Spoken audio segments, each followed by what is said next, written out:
and visit us online at oneonone.org. Reverend Mike Bethune is pastoral ministry and coordinator of outreach for Covenant House. He's also an author and a motivational speaker. Good to see you, Reverend Mike. Good to be here, Steve. Thanks. You get a heck of a story. Grew up in Paterson, New Jersey, actually where we're taping. Right, absolutely. You're into drugs. I was. On the streets? On the streets. Tell me about your life, what happened, and then we'll fast forward to Covenant House. Okay, well, I grew up in the Alexander Hamilton housing projects in Paterson, now defunct, and you know, went through some changes there. Solid mom and dad. Matter of fact, it was kind of an anomaly in that household, having two parents in the projects, you know, so I grew up well, didn't have a whole lot, but we had morals and integrity. I made a bad decision in my senior year in Eastside High School, doing well, track star and all the rest of that. I opted to leave school, quit school. And later on that summer, I opted for the military in an attempt to redeem myself. Nicaragua? Nicaragua, right on the border of Nicaragua, Honduras, Nicaragua, Contra Sandinista, early 80s. I was there for that, 6 months into Describe that. it. Say again? Describe it. Describe it.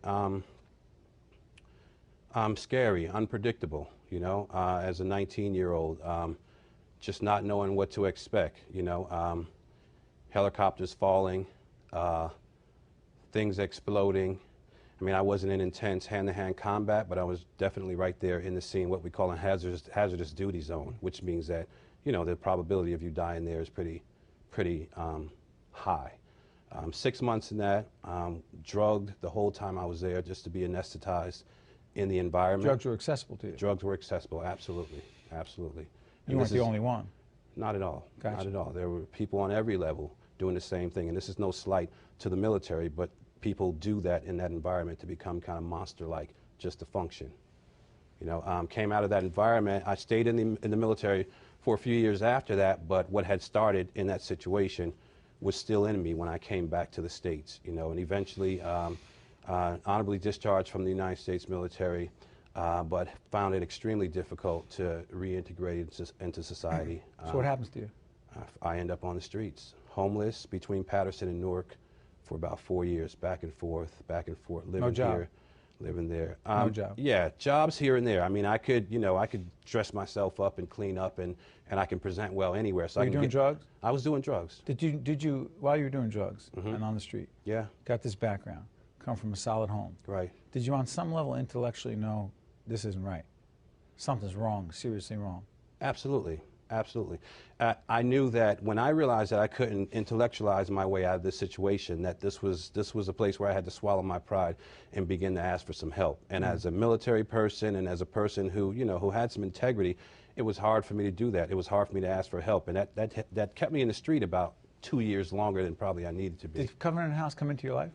Covenant House not necessarily didn't come into my life, but some good, God-fearing people came into my life, and actually this was the first encounter I had, real encounter that I had with Christians that lived out the creed of what they say. And they didn't hit me with a whole bunch of scripture, but they loved me in the midst of my bondage, and that was an eye-opener for me, and I wanted to know more about why they were the way they were, and that put me on the journey to pastoral ministry and to helping other people, and which has been a lot of my life for the last 17 years. Describe your life at Covenant House, and more importantly, the young people you serve who are out on the streets and homeless. And right. Many of them without any direction and scared to death. Right. So I like to say, and I've also, this is a phrase that I've coined in my book here, unto the least of these. Your book is called Unto the Least of These, Right. Reverend Michael Bethune. 12 stages toward genuine compassion for churches that are serious about helping the less fortunate. That's right. That are serious. What do you mean, as opposed to those who are not? Well, what I mean, this is partly from my experience in the streets as well. I mean, I had to humble myself and eat at soup kitchens and places of that nature. And I found out that just because you offer people a service doesn't mean that you're doing it in the best spirit, and it doesn't mean that you're doing it on God's behalf, because I've seen people kind of use homeless people and people that are in a down and out position as commodities and as props to bolster their own organization or their own name and things of that nature. And the gist of my book says that it's not just that you give, but it's how you give, when you give, and the spirit that you give in.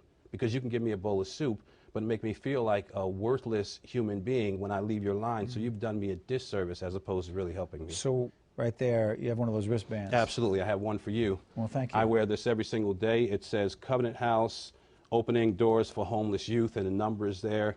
Any youth 18 to 21-year-old that find themselves in a homeless predicament is eligible to come into our place and get help. So the difference between what I'm talking about in that book and what Covenant House does is that Covenant House services the whole person, from spiritual to the clinical to the psychological to education. For me, education was key.